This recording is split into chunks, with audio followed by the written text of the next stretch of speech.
Good morning, everyone. I'm Perla Havate, and I'm pleased to welcome you to the Coalition of Manitoba Cultural Communities for Families podcast, empowering voices, stories of resilience and hope. Fundamental to the Coalition's mission is its focus on social justice, equity, diversity, and inclusion. In pursuit of this mission, the Coalition strives to bring together cultural community members to share their wisdom, lived experience, and ideas in order to build healthy and peaceful communities and to address issues of racism and discrimination. Earlier this year, the Coalition also announced its desire to recognize the amazing work of our youth in the area of social justice. The CMCCF Youth Social Justice Award is granted to an individual or a group who are making positive change for communities either locally or beyond. The award celebrates the remarkable achievements of young people between 15 and 21 from diverse cultural backgrounds who are leading with bravery, curiosity, intelligence, and empathy. Our goal with this award is to recognize those who are making small, incremental, and often invisible changes in areas that matter to them, such as the arts, culture, faith, and community, while also creating safe and comfortable spaces within their own cultural communities. These young leaders are deeply committed to social justice and community building and are creating more equitable, diverse, and inclusive communities where everyone feels a sense of belonging. They are not just creating change in their communities, but also within their own families, with their friends and neighbors, and in new cultural communities. We believe that by recognizing and celebrating these young people, we can inspire others to get involved in creating positive change in their own communities and to build a better world for all, not through government or institutions, but through the power of families and cultural communities. We had a number of excellent submissions for this, the first Youth Social Justice Award, and while we could not award everyone, we did strongly feel that the important work that some of the applicants deserve recognition as well. This morning, we are pleased to welcome Ama Frimpoma Apea to our podcast. Our Awards Review Committee recently selected Ama as a candidate of merit to receive one of our Youth Social Justice Certificates of Merit for her outstanding work. The Awards Review Committee was very impressed with Ama's passion and commitment to bring about changes and improvements in our healthcare system, especially in the integration of internationally trained healthcare professionals. Ama is a recent high school graduate who moved to Canada in 2019 with her family, and like many immigrants, faced the challenges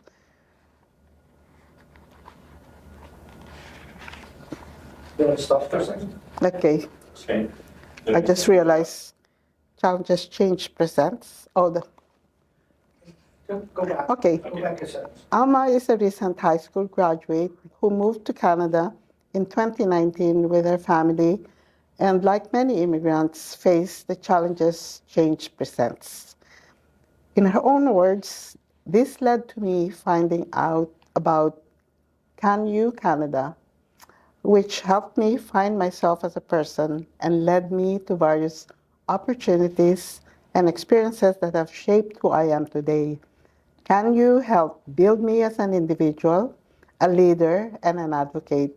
I came up with this research project at a 3-day leadership conference organized by Manitoba Alive. I attended in May 2023. In the summer of the same year, Roger Barrington, the executive director and founder of Can You, briefly met me to talk about this project he heard me highlight on in a podcast I did. This was when the idea fully came to life. This project, enhancing the integration of internationally trained healthcare workers in the Canadian healthcare system will be a great benefit to the Canadian healthcare industry, and I look forward to the change that I will come with it. Cool. Welcome, Amma. Thank you. We are so glad to have you with us today to share your story. So to start with, please tell us who you are and which community you identify with. Okay. My name is Amma from Poma Apea, and I identify with the Ghanaian community. We came from Ghana in 2019 with my family. Okay. So can you please describe to us your family growing up, its composition, and the relationship within the home? Okay. So growing up in Ghana, I had 3 siblings. I have 2 sisters and a brother. But when we came to Canada, we had 1 more sibling. So yeah, in Ghana, I had 2 sisters and a brother. And we mostly were with my mom because my dad usually worked abroad. So he would work in places like South Africa. He would come to Canada. He was just working outside of Ghana mostly at the time. And yeah, basically just us 2, the girls, 2 more girls, my brother, my mom, and then we had like 6 dogs. Okay. Yeah. All right. Do you remember important values that you grew up with? Yeah. So growing up as a Christian, we had the Bible, we have like the morals that we learned as a Christian, also just being Ghanaian. So one of the main things about Ghana is most people there, we learn to be polite. So in our schools, we were taught how to say our pleases and our thank yous and how to address people who are older. You don't just call them by their first name, you either add a Mr., a title of some sort. So that's one big thing that stayed with me, the respect, being humble, being able to say your pleases and your thank yous. And I think that's something that has helped me since I came to Canada because it set me apart. What you just shared really reminds me of how I grew up as well and the values that I grew up with. Yeah. You know, coming from a third world country and the family that we grew up with. So can you recall any special family practices, values and beliefs that stayed with you growing up? Yes. Some special family practices or beliefs that we had was just going to church every Sunday. It's something that now I can't live with because like I can't do anything else on my Sundays. I have to be in church. And then also like just being able to share with others, like being able to share my culture with others, being able to share my food with others, the things that I make, being able to teach people various things that I learned. And I think it's just something I learned from my grandma, first of all. She loved to bake, she loved to go to church. She was one of the elders in the church, right? So she would help us and then she would teach me the different things. She would tell me about the history of the family. And so when we came here, I took on the baking, I took on the teaching my siblings, teaching other people. And yeah, that's just something that's been there always. So good. Can you describe the community around your home growing up?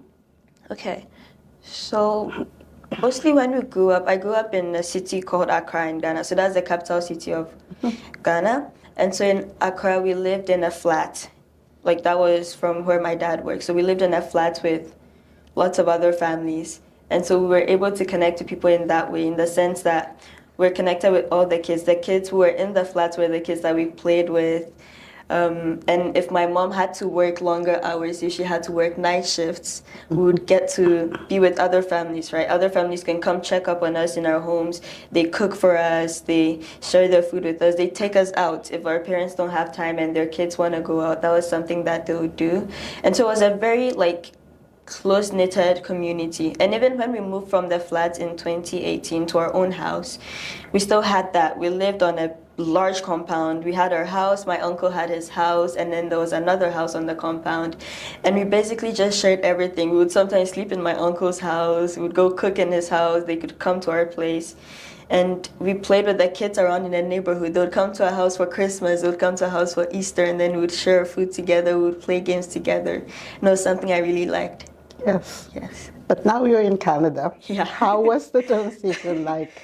Oh, it was very different because I found that in Canada, most people just like to keep to themselves, right? We started living in an apartment at Chancellor, and it was just the apartment. Even the people across us, we got to know them like in the year that we decided to move out. So like 2 years after we had moved in, that's when we finally knew the people who were living across from our door.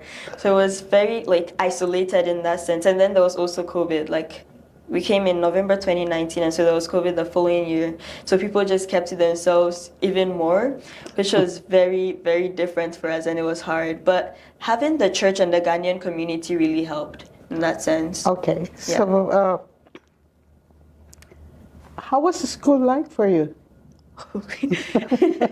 Starting school was so different. First of all, because in 2019 in Ghana, I was supposed to move into grade 11, right? But I was 13 at the time. So we moved to Canada, and they were like, oh, you're 13, we can't put you in grade 11. And so we were wondering, are there any tests that we could do that could prove that I can actually be in grade 11 at the time? And they're like, no, you're just going to go to grade 8. So that was a very big transition for me because for me, I was used to people who were in grade 11 or like people older than me. So moving into grade 8, it felt like I was with kids. They were very mature even though we were the same age. So it was really hard to relate with my peers. Yes. So from grade 11, you were supposed to be in grade 11 in Ghana. Yeah. And then you were put in grade 8 here Yes. because of age. Yes. And how was it like, how did you feel about that? Oh, I was just like heartbroken. It was so hard because I just like kept thinking like all that work was for nothing. Like I came here and then I have to restart all over because in Ghana like I was skipped like 3 grades. You skipped, yeah. Okay. I was skipped 3 grades, and then I was going to go to university I was gonna write the exam, like the high school exam, and then going to university at 13. But I was in Canada, and at 13 I was in grade 8, and then I had to learn how to speak like a Canadian because I found that people here were very loud, like kids would speak up, and that was not something that you found really common in Ghana because usually the smart kids would like be quiet and they're studying and everything, but here they're more loud. You have to speak up if you want to be able to understand something. If you don't understand something, it's better to speak up in class than try to find the teacher after class because usually teachers have other commitments, right? So that was something that was very hard to. Yes. So those are major adjustments of children and youth who come and, encounter those problems in our school system because they have their way of gauging where you should be. Exactly. And it's as clear as just your age, regardless of your ability. Yeah. So we also encounter that kind of Yes, problem. yeah. So what kind of challenges did your family face? Okay, so my mom in Ghana worked as a nurse. She was a senior nursing officer. So what that meant was she was in charge of lots of other nurses, and she was the one making like big decisions with the head of the clinics and different kinds of things. So then we moved to Canada, and suddenly she can't work as a nurse because the licenses are different. Even though she was a registered nurse, a senior registered nurse there, here she had to start all over. They told her she would have to do some school again, about 2 years. She would have to take lots of exam. And then coming to Canada, we spent so much money, and having to spend money on that too was even worse because before we even got here, she had started her application to the NNAS, right, to get license in Canada, but it wasn't going through. They would ask for lots of things, and Ghana too is so corrupt that they do not give the things on time. You have to pay extra money for them to release your own papers, which is something that was so challenging here because we can't necessarily go there exactly, right? Because we're already here. You spend so much money to go back. And so her not being able to work here as a nurse and finding that she didn't want to do school again was really hard. And so she had to start as like a food service person at U of M. She was helping with Tim Hortons. And even though she enjoyed it, I found that it was really challenging on us because we're like it was so different for us to have to come home and then we find out, okay, how was work? And she's like, okay, we did coffees, we did this, and we're like, we want to hear stories of like patients. We want to hear what happened in work exactly. And another thing was also my dad. He already had the job here. We moved to join him. And his job was not necessarily like what he had in Ghana. He was a postdoctoral fellow. So he was helping, like he was teaching some of the students, he was helping with research. And I found that like he's still doing school, so much school. And with all those qualifications, he still can't get a job that measures up to all the qualifications that he has. So that was like another challenge. So yeah, my mom not being able to work as a nurse and my dad working underqualified jobs. Yeah. Where are they now in terms of their jobs? My mom recently did her CCA and she's going into LPN instead of registered nurse. And I think right now she has to do like 10 months of school before she can start as an LPN. And she's also having the opportunity to work as a student nurse while doing her certification, which is a very great improvement.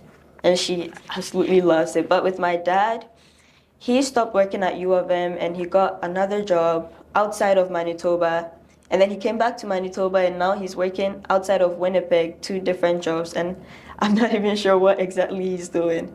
He's usually home for like 3 hours at most. Then he's working. Yeah. So being aware of all these challenges your parents are facing, how do you feel about it, as a daughter? Well, sometimes it's like it's hard when you think about like them having to struggle. But then also I think us being Christian or like the faith that we have is something that helps a lot. Because then I still have faith that like it's still gonna get better. It's never going to stay the same. Because in life you can never really be that stagnant. You have to move on eventually. And so that's something that's pushing me. And also like being able to get scholarships for university was something that really helped because I found I was like it gave me that sigh of relief because I was like, okay, they don't have to pay for fees anymore. Like I'm good for school. I can attend school without worrying about money, and that was really helpful. Yeah.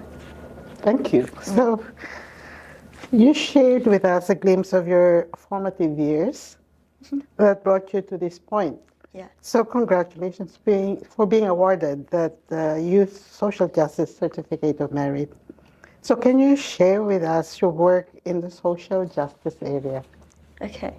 So I'm basically doing a research project. It's titled Enhancing the Integration of Internationally Trained Healthcare Workers in Canada. So I came up with this idea at a leadership camp as mentioned before.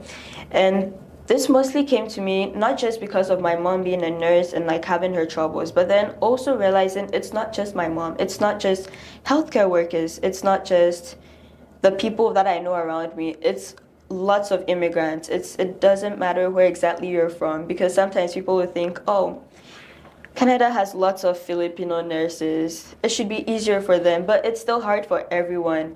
And I think the fact that Canada is such a multicultural nation, it should be able to already have like policies in place that will make it so easy because they need the cultural competency and immigrants are the ones having that cultural competency that they need, right? So they should be able to learn from immigrants rather than having to make them go through lots of certifications and lots of problems and like spending too much money on unnecessary things. Yeah. I agree.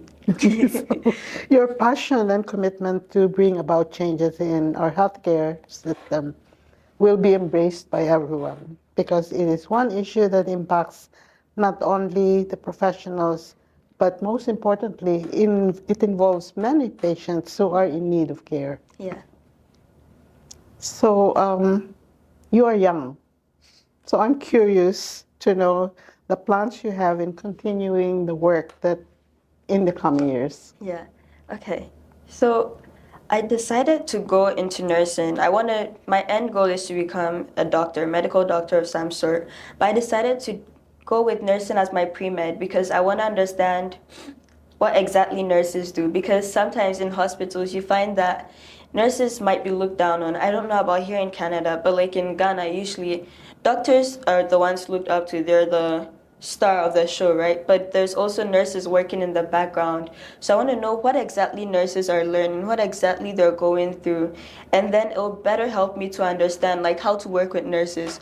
Because I feel like sometimes, even though doctors are they're human, they might know how to respect people. Sometimes you just forget because you're ignorant of what exactly they have been through. You're ignorant of what kind of things that they have learned, right? So going through that will help me understand and also help me develop a different kind of respect for nurses and a different kind of way to collaborate with the different people that I'll be working with in the hospital setting.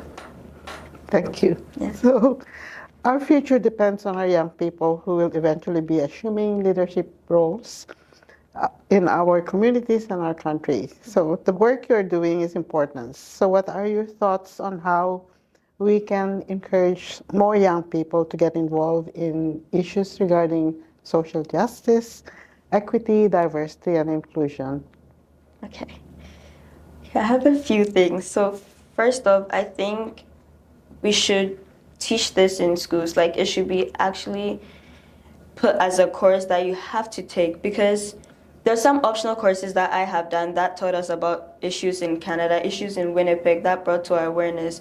But then if you're someone who has not had these courses or someone who is just living in a different part of the city where you don't get to see the various injustices, the various issues that say Winnipeg has, then you just become ignorant. And then when you're voting for your leaders, for instance, you don't know what issues you want to vote on, right? You might vote for roads because you need better roads, but then there are people who need places to stay.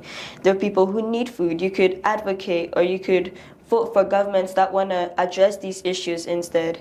So I feel like they should have a sort of course or something in schools, first of all, that would bring to the awareness of the students, of the young people in schools, what exactly is happening in their world today.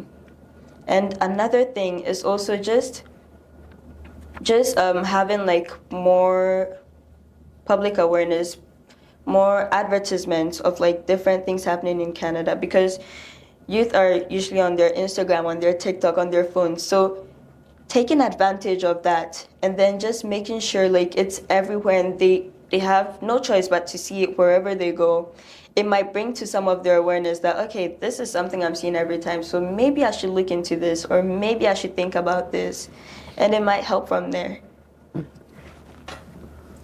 That's a really good point, and probably it's something that you for sure can do to help make sure that other young people are aware of what's going on around us.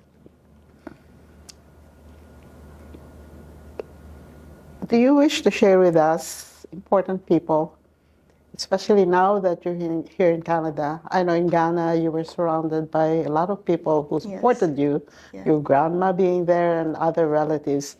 But now that you're in Canada, Yeah. it's a different story altogether. But Very, very different. do you have any people around you who actually had been very supportive, encouraged you, and cared for you, and held your hand Yes. along with your parents? Yeah. So yeah, aside my parents, I would say first of all, Can You Canada?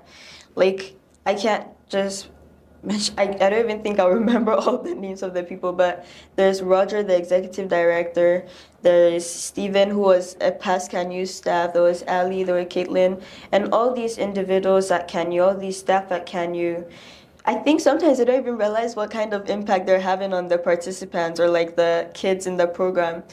They act as our mentors, they act as older siblings that you could have because you can ask them various questions about anything in life. I asked them about university, I asked them about scholarships, I asked them about volunteering, I asked them about what Canada really is all about, like what exactly is here, right? And they were able to answer my questions, they were able to give me more opportunities, like to be able to familiarize myself with Winnipeg even better.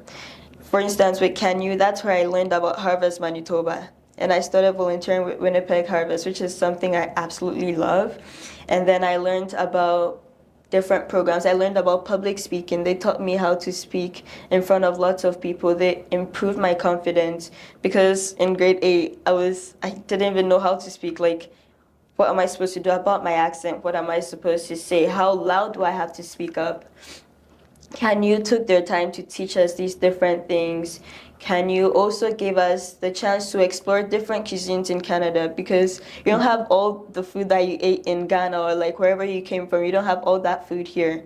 And even if you do, it might be too expensive. So you learn about different kinds of other foods that you could have, nutritious foods. They taught us how to cook, which is something I absolutely loved, cook healthy foods. And then they also taught us how to relate with different kinds of people. They taught us how to have friendships.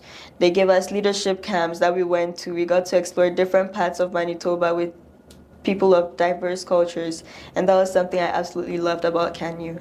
And another person I would say really inspired me along the way was Mr. Ditter. So he was my grade 9 homeroom teacher, and he also taught us social studies. So that was something I liked. He was the one I learned about residential schools from, because I didn't know anything about that. I didn't know about Indigenous people of Canada, so I learned that from him. And I was able to ask him questions and not feel like I was being judged or like I was being looked down upon. And that really encouraged me like to look more into different things and to try to ask questions wherever things might not seem clear. If I were to ask you your wish for our world, what would it be? Okay, that's a big one. I think one big thing for me is that if everyone could have some level of empathy, like towards people, and not necessarily just judge them the moment you see them. This was something I realized in a research thing I did for my technical communications course. We evaluated how charities are helping with homelessness in Winnipeg, right? And we found that they can't do all the work. Charities are just a band-aid. But then we realized the public plays a big role, and if people could have empathy rather than just be there and know that, okay, yeah, that's a bad thing, it shouldn't happen to people, but I'm not gonna do anything about it. It's not my business. I would rather just take that extra 5 steps around them to not catch poverty or something like that. So if people could have empathy and like actually try to change some things, maybe change the way that they would treat people that are not in the same class as them, I'll say, or the way that they would teach their kids about different kinds of people, the way they'll teach their kids how to respect people, how to be humble, not be arrogant, just how to relate with people humanly. That would be something I would really love. Yeah. I like that. Thank you so much, Anna. Thank you, You truly are inspiring. A young person with so much to give, so much gift, and I can't wait to see what the future holds for you. So thank you everyone for joining us at our Coalition of Manitoba Cultural Communities for Families podcast, empowering voices, stories of resilience and hope. Till next time.